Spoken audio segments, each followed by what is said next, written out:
Donc aujourd'hui, dans le monde entier, on a fêté le jour de l'apparition de Jésus-Christ. Et chaque année, on lit certains des passages des évangiles. Car nous considérons Jésus comme un Sekteve Shavata, comme une personne mise en pouvoir par le Seigneur suprême pour enseigner au monde la voie de la religion. Qu'est-ce que c'est la religion? C'est simplement le moyen de se connecter à la vérité absolue et développer l'amour pour cette vérité. Et Jésus n'a fait que presser ce message. C'est pourquoi ce message est universel. Et donc nous allons, en lisant certains passages des évangiles, faire un parallèle avec l'enseignement Gaudiya Vaishnava,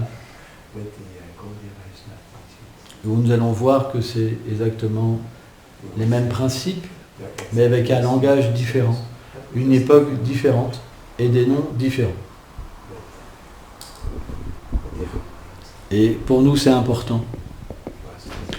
Parce que la religion, ça devrait être la paix.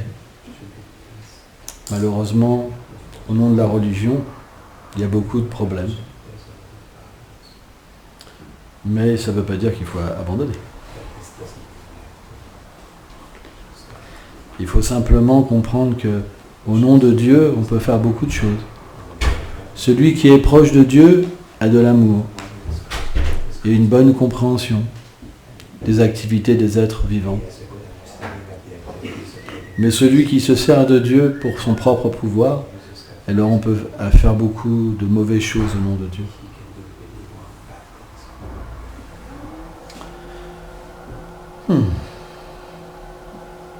Donc nous allons lire un premier passage dans l'Évangile selon saint Matthieu, qui s'appelle le passage « Jeûner en secret ».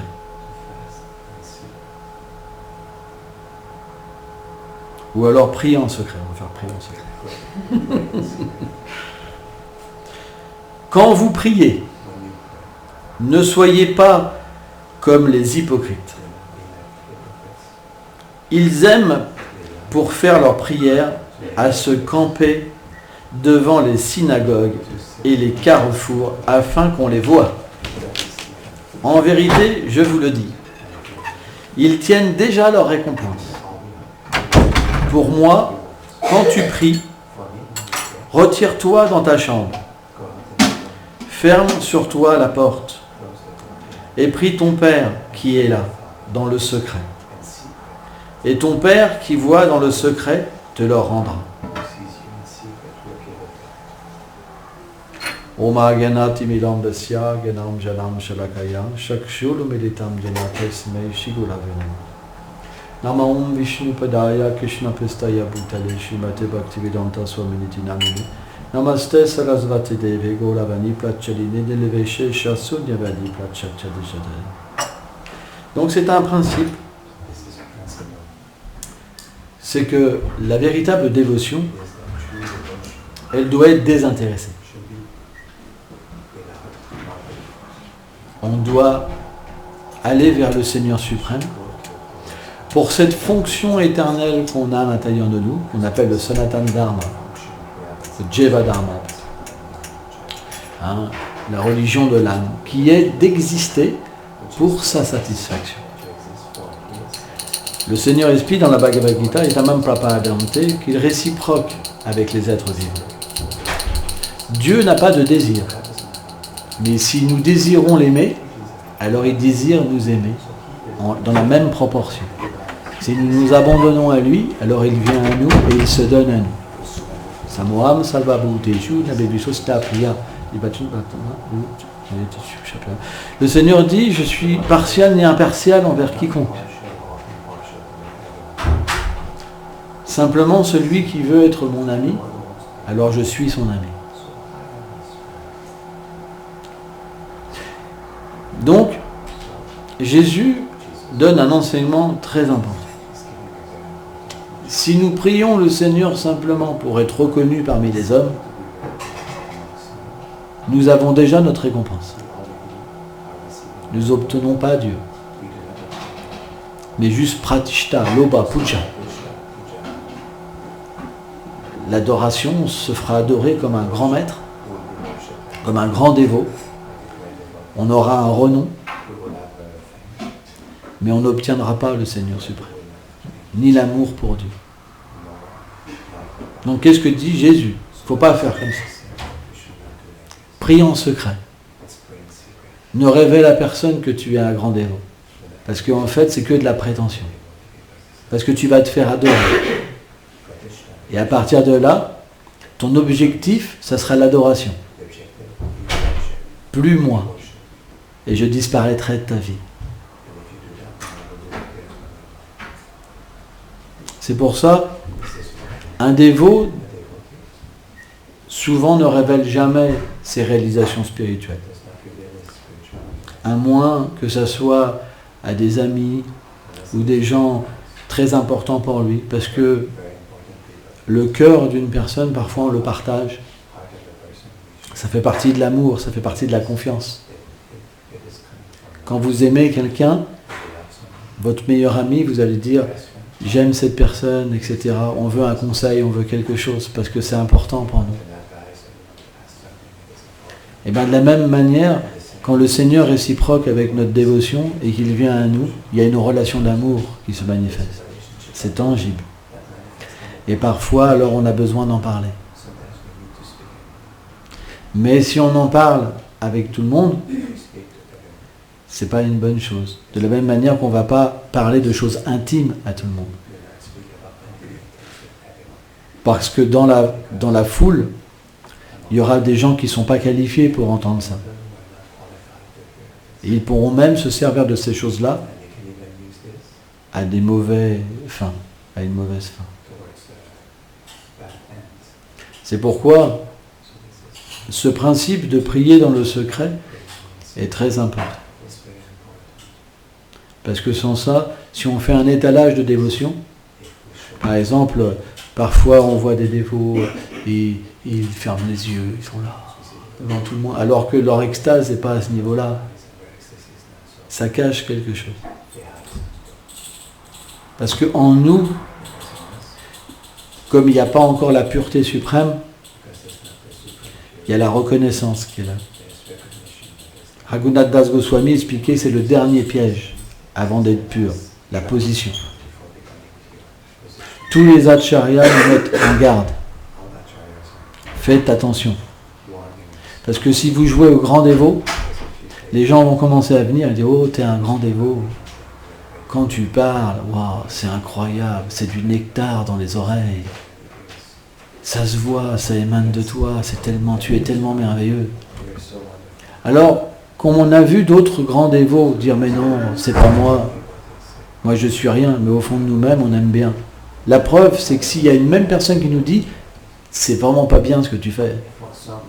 Vraiment, quand tu parles, ça me dérange. » Là, on va se mettre en colère. Donc, ça prouve qu'on n'est pas détaché de la position.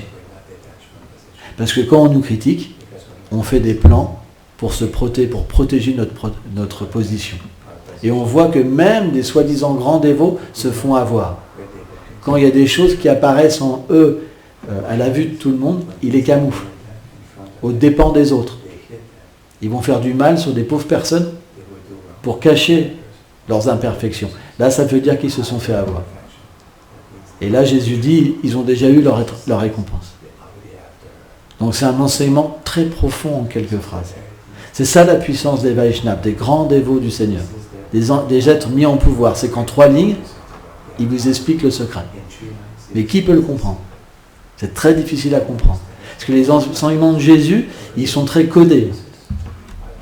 Il faut beaucoup de pureté, de relation avec Dieu pour les comprendre. Il faut que le Seigneur lui-même puisse nous expliquer dans notre cœur. C'est impossible à comprendre.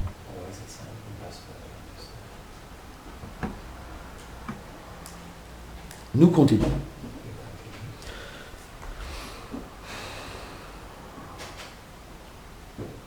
Donc pour le jeûne, il dit la même chose. Alors, on va avancer.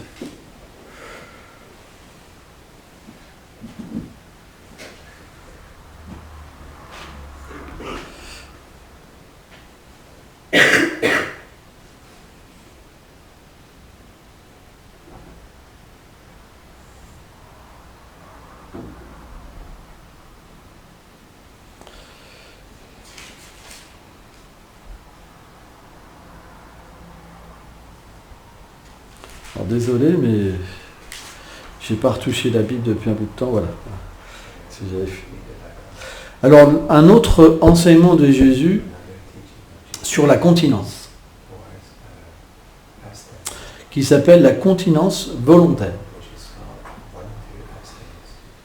Les disciples lui disent, si telle est la condition de l'homme envers la femme, il n'est pas expédie de se marier. Obligé de se marier. Il leur dit, donc Jésus parle, tous ne comprennent pas ce langage, mais ceux-là à qui c'est donné, il y a en effet des eunuques. Tout le monde sait ce que c'est un eunuque, c'est un homme castré, qui le sont devenus par l'action des hommes. Il y a des eunuques qui se sont eux-mêmes rendus tels à cause du royaume des cieux. Qui peut comprendre qu'ils comprennent? Alors c'est quelque chose de très important. Dans la Bhagavad Gita, Krishna explique Kamaesha Kodaicha Jakuna Samud Bhava. Quand Arjuna lui a dit, Seigneur, pourquoi les êtres, parce qu'il a vu les gens de sa propre famille vouloir le tuer, il dit, qu'est-ce qui pousse les êtres à devenir comme ça? Et Krishna a dit Kama. Kama, c'est la concupiscence. Elle est destructrice, insatiable. Elle peut tout avaler. Et cette concupiscence, Kama, elle se manifeste dans le monde matériel sous l'effet de la passion, la Jakuna Samud Bhava. C'est le désir de jouir pour soi. À l'origine, nous sommes manifestés par Dieu pour donner du plaisir au Seigneur. La vérité absolue veut dire tout existe par lui et pour lui. Il n'y a pas de création indépendante de lui. Tout est sous sa juridiction, sous son contrôle. Maya Dakshini Plaketi, même l'énergie matérielle. Krishna explique que tout repose sur moi comme des perles sur un fil. Donc quand on pense que quelque chose existe pour nous, on devient une âme conditionnée. Et on devient recouvert par les influences de l'énergie matérielle. Et donc, à ce moment-là, on veut une femme pour jouir, on veut des enfants pour jouir, on veut des richesses pour jouir. Et on devient ce qu'on appelle un voleur. Parce que tout appartient à Dieu. Donc, et notre corps appartient à Dieu, l'âme appartient à Dieu. Mais sous l'effet de l'énergie illusoire, Maya Shakti, on pense qu'on est séparé de lui et quelque chose peut être à nous. À ce moment-là, on devient incarcéré par la matière, comme un voleur. On doit plutôt utiliser les choses en comprenant qu'elles lui appartiennent, mais on peut faire un usage pour le servir. Donc on peut avoir une femme, des enfants, des richesses, une maison, mais pas séparé du Seigneur suprême, avec le Seigneur suprême. Et de cette manière-là, on ne prend plus les réactions de nos actes et on devient pur. Et on peut aimer purement une femme, purement des enfants, en comprenant qu'ils sont comme nous des serviteurs du Seigneur, et cette demeure devient la maison de Dieu. C'est la philosophie Vaishnava. Or, quand on pense qu'on est séparé du Seigneur, on contracte en nous, à travers cette passion, Kama, la concupiscence. Et Kama, ça veut dire des désirs sexuels. Mais quand on devient relié à Dieu, ce Kama, cette concupiscence, s'inverse en Prema, en amour de Dieu. Ça veut dire qu'on va relationner avec notre femme à travers l'amour de Dieu. On va relationner avec nos enfants à travers l'amour de Dieu. C'est pour ça que là, Jésus dit que ces personnes-là, le désir sexuel est parti. Ils sont comme des eunuques. Ils n'ont plus besoin de vie sexuelle. Parce que le contact avec le royaume de Dieu a fait que cette vie sexuelle est partie parce qu'elle n'existe pas. Ce kama, cette concupiscence n'existe pas dans le royaume de Dieu. Donc par leur propre expérience du royaume de Dieu, ça est un kama, la concupiscence, elle est partie. C'est pour ça qu'il y a des eunuques par les hommes, mais il y a des eunuques qui sont devenus des gens qui ont perdu cette vie sexuelle par leur expérience du royaume de Dieu.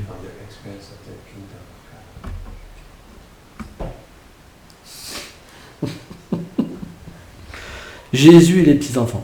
Ça, c'est merveilleux. Les enseignements de Jésus sont très profonds. Alors les petits-enfants lui furent présentés pour qu'il leur imposât les mains en priant. Mais les disciples les rabrouèrent. Rabrouèrent, les repoussèrent. C'est du vieux français. Donc il faut mettre Yeshua Youlal pour avoir une explication.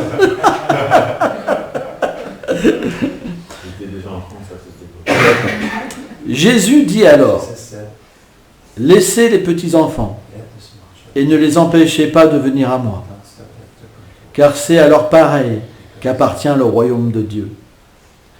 Puis il leur imposa les mains et poursuivit sa route. Alors il y a d'autres traductions qui expliquent que Jésus explique qu'on doit être comme des petits-enfants pour aller dans le royaume de Dieu. Et tous les saints qui ont fait cette expérience du Seigneur suprême, quand le Seigneur s'est révélé à eux, ils étaient comme des petits-enfants. Un enfant, ça a une simplicité et une innocence. C'est que ça va vers quelqu'un sans préjugés, sans vouloir quelque chose en retour. C'est spontané. La pure dévotion, elle devrait que on va vers Krishna, on va vers Ram, on va vers Govinda, peu importe le nom, c'est cette même personne suprême. On l'appelle différemment parce qu'il a différents attributs merveilleux. Mais on va vers lui par spontanéité, simplement parce qu'on l'aime, parce qu'on a envie d'être avec lui, parce qu'on a envie d'être son ami, parce qu'on a envie de l'aimer. Et Jésus a expliqué, c'est que c'est que de cette manière-là qu'on peut entrer dans le royaume des cieux. Donc il a demandé de devenir comme des enfants. Bhaktisiddhanta disait, le Vaishnavisme, pour nous, c'est la simplicité. La simplicité, c'est les enfants. La complexité, la duplicité, c'est le monde matériel. Et la simplicité, c'est le royaume des cieux.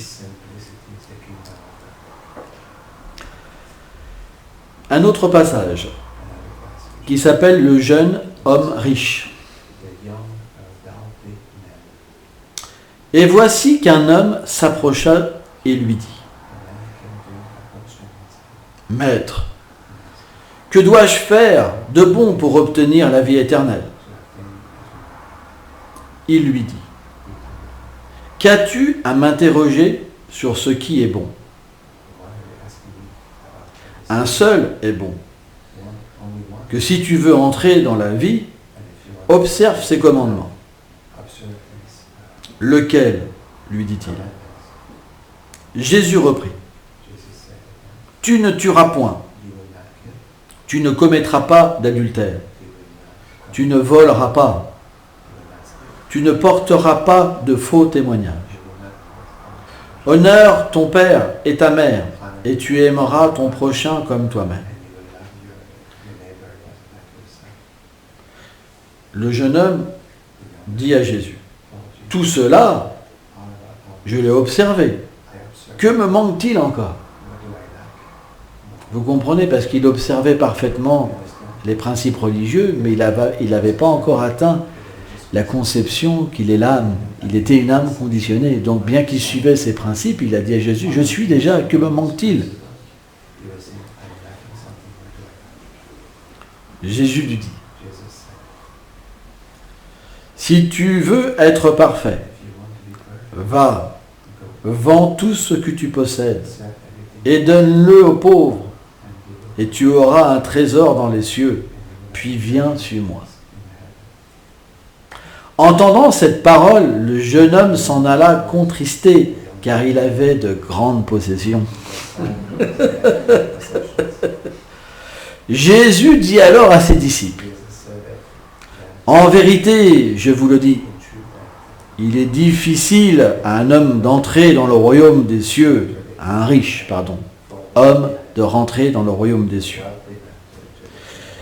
Oui, je vous le répète, il est plus facile à un chameau de passer par un trou d'aiguille qu'à un riche d'entrer dans le royaume des cieux. » Entendant cela, les disciples restèrent tous interdits. Tous interdits.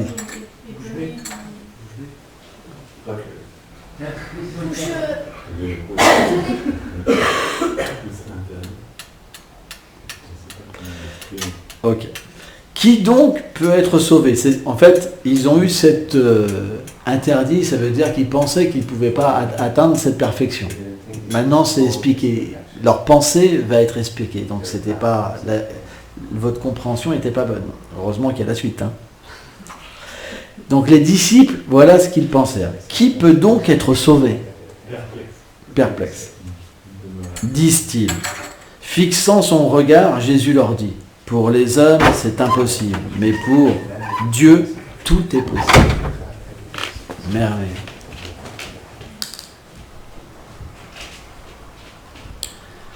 Un jour, il y a une histoire avec Narada Muni. Narada Muni est un être exceptionnel.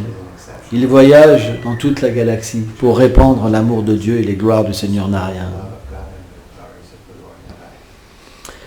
Et un jour, il y avait deux personnages. Il y avait un cordonnier et il y avait un brahmana. Le brahmana était expert dans la conclusion des Écritures, dans les récitations des mantras, dans le puja, feu de sacrifice, etc. Et le cordonnier, lui, était considéré comme quelqu'un de basse classe parce qu'il touchait le cuir. Et un jour, Narada Muni rencontra ce brahmana. Et le brahmana le reçut avec une grande révérence. Narada fut très satisfait de lui. Et le brahmana lui dit, « Oh Seigneur, je sais que vous rencontrez le Seigneur Narayana. Demandez-lui, s'il vous plaît, quand est-ce que je serai délivré du monde matériel. » Et Narada Muni dit, « D'accord, je lui poserai cette question. » Et donc il l'a rencontré après le cordonnier. Le cordonnier a très bien reçu Narada Muni. Et le cordonnier, donc, il ne posait pas cette question. Et Narada Muni dit, tu ne veux pas savoir quand est-ce que tu retourneras à Narayana? Oh, j'ai peu d'espoir, mais si vous voulez, vous pouvez toujours demander. Je demanderai. Et donc, Narada Muni était avec Kunta, dans le monde transcendantal, qui est au-delà des univers matériels.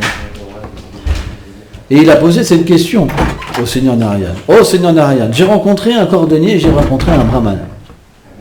Et tous deux désirent savoir quand est-ce qu'ils vont revenir à toi. Peux-tu me répondre? Sache que le brahmana, il lui fera des milliers de vies. Et le cordonnier, dans cette vie, il pourra revenir à moi. Et Narada, il était étonné. Comment est-ce possible qu'un brahmana si expert puisse revenir dans 1000 vies, alors qu'un cordonnier puisse dans cette vie revenir à lui?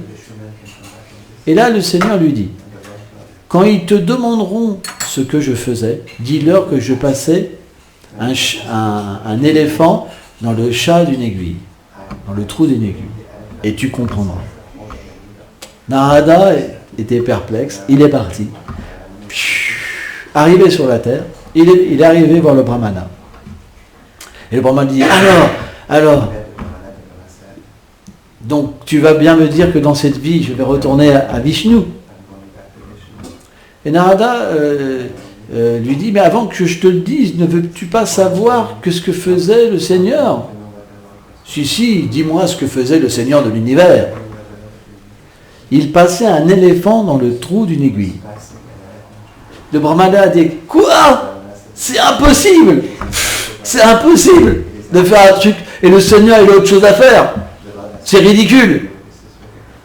Et là, Narada Muni lui a dit, dans 1000 vies, tu reviendras au Seigneur. Donc il est parti voir le cordonnier. Et le cordonnier se sentait tellement déchu, tellement inqualifié, tellement bas. Et donc Narada Muni, il est arrivé, et lui, le cordonnier, pensait qu'il lui ferait des millions d'existences.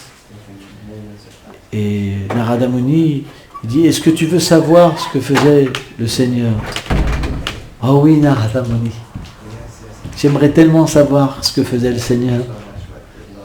Et Narada Muni, il dit, il passait un éléphant dans le trou d'une aiguille. Et là, le cordonnier, il a dit, il est tellement merveilleux, le Seigneur de l'univers.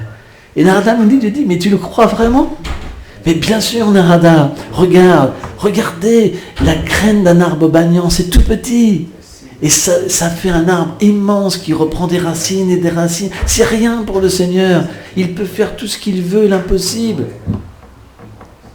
Et Narada Muni, tu veux savoir quand est-ce que tu retourneras au Seigneur?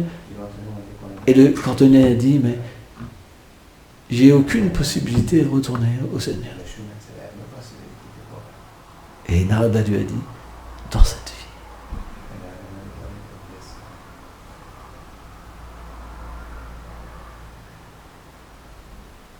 Le Seigneur ne voit pas notre qualification externe. Que nous soyons riches, éduqués, pauvres, intelligents, idiots. Il voit simplement la dévotion, l'effort que nous faisons. Heureusement, sans ça, ça ne serait pas Dieu. C'est pourquoi nous avons tous cette chance de retourner à Dieu dans cette vie. Et personne ne peut s'opposer à ça.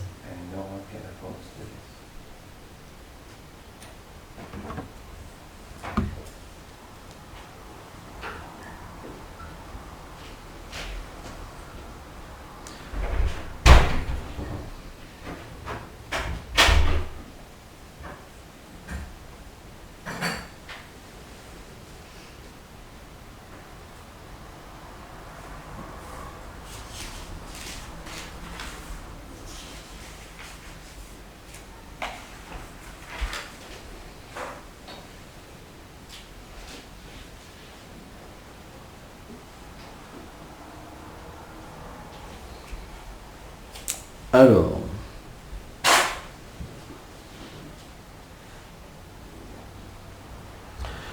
les chefs doivent servir.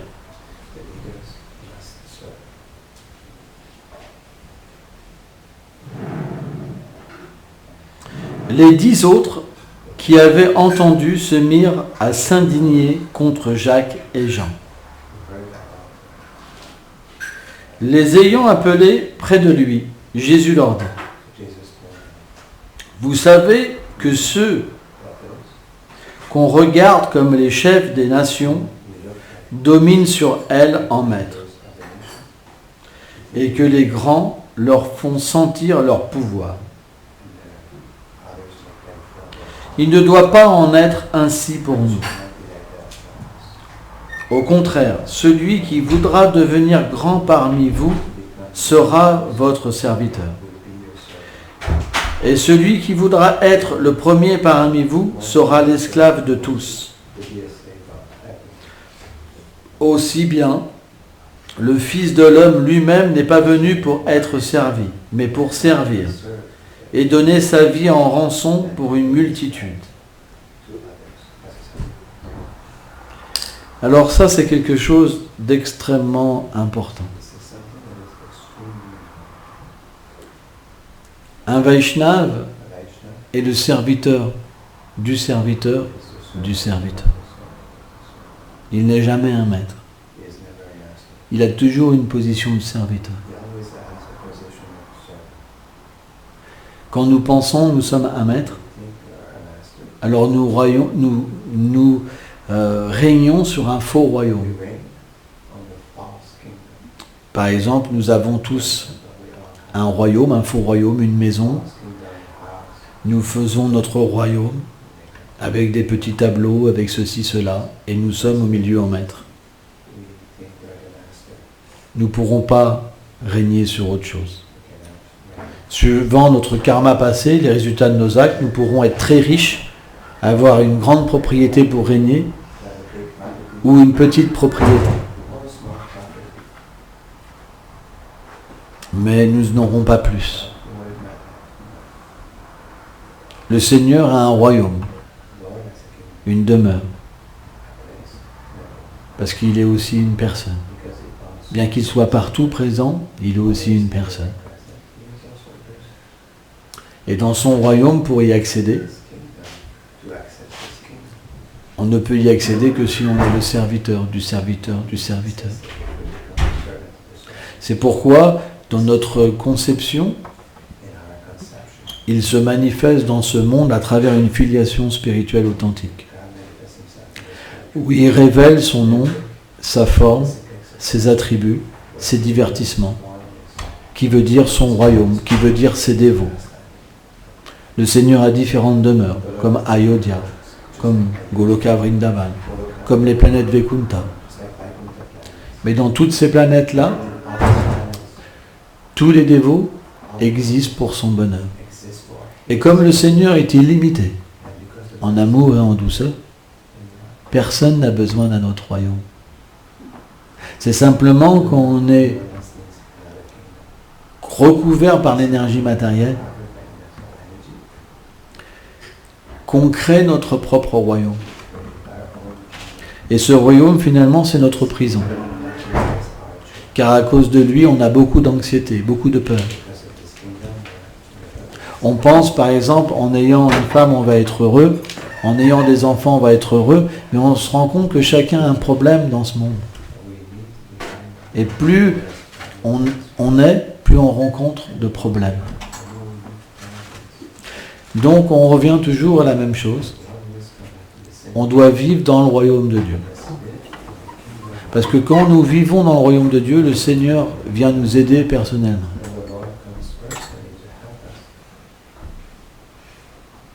Le Gakshema, il nous donne ce qui nous manque et il préserve ce que nous avons. Donc on revient à la même philosophie qu'on a énoncée avant. On devrait faire de notre maison le royaume de Dieu. Notre femme, la servante du Seigneur, devenir le serviteur du Seigneur et voir nos enfants comme des serviteurs du Seigneur. Et à ce moment-là, on vivrait dans le royaume de Dieu. À ce moment-là, nous arrêtons de prendre les fruits du karma.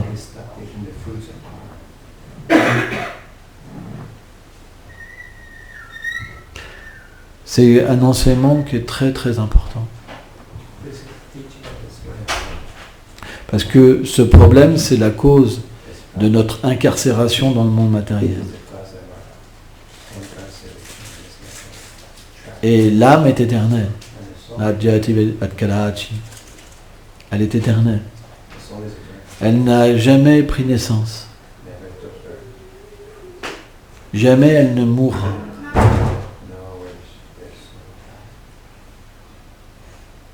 Donc, si on utilise mal cette vie, on devra revenir.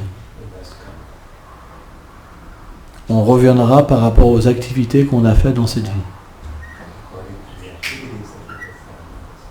Donc c'est important de comprendre que nous devons vivre avec lui. Parce que nous n'avons pas d'existence séparée de lui. C'est expliqué dans la Bhagavad Gita qu'il est dans le cœur même, en tant que l'âme suprême, Paramatma. Ishvara Sarvabhutana. Il accompagne tous les êtres dans le cœur. Il explique dans la Bhagavad Gita qu'il est même la digestion l'air vital. Il est toute chose. Parce que l'origine, tout est lui. Mais il est lui-même et il est toute chose à travers ses énergies. Chit Shakti, l'énergie spirituelle, Jiva Shakti, l'énergie marginale, Maya Shakti, l'énergie matérielle. Et le Seigneur a aussi sa propre personnalité. Donc, en utilisant les choses avec la connaissance, on se libère de l'ignorance et on voit la vérité. De toute façon, vous êtes éternel. Donc le but, c'est de comprendre le royaume éternel. Si on a de l'amour, on doit libérer les gens. Le Seigneur Rishabhadev, dans le 5e chant du Srimad Bhagavatam, explique qu'un père devrait pouvoir délivrer ses enfants, une mère aussi. Si on aime, on veut le meilleur. Pourquoi on expliquerait aux gens que ce royaume est beau alors qu'il y a la mort, il y a la naissance, il y a la vieillesse, il y a la maladie? Quelle est la beauté? On doit absolument enseigner à ceux qu'on aime de pouvoir se libérer. Et cette libération, elle est possible, même en travaillant, en ayant une vie de famille, en ayant des richesses. Mais on doit tout utiliser pour lui. C'est lui qui est à l'origine de tout. C'est qu'on est ses enfants. Quand un enfant il est avec son père très riche, il profite des richesses. Mais ces richesses ne sont pas à lui. On doit être dans cette situation. Sans ça, on est ce qu'on appelle Asura.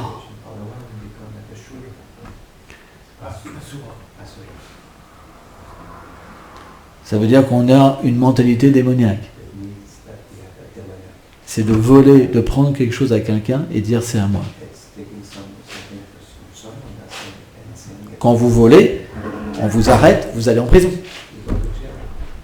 Durga, ça veut dire celle qui contrôle, qui est la gardienne de cette prison. Durga Devi. Donc on vient dans le monde matériel. Mais ce monde, ça ne veut pas dire qu'on est en prison éternellement. De la même manière, dans nos prisons à nous, quand vous vous comportez bien, on vous relâche. Et bien de la même manière, vous avez le droit de vous tromper. Mais si vous tournez votre visage vers le Seigneur et que vous acceptez ses commandements, à ce moment-là, vous sortez de la prison. Merci beaucoup.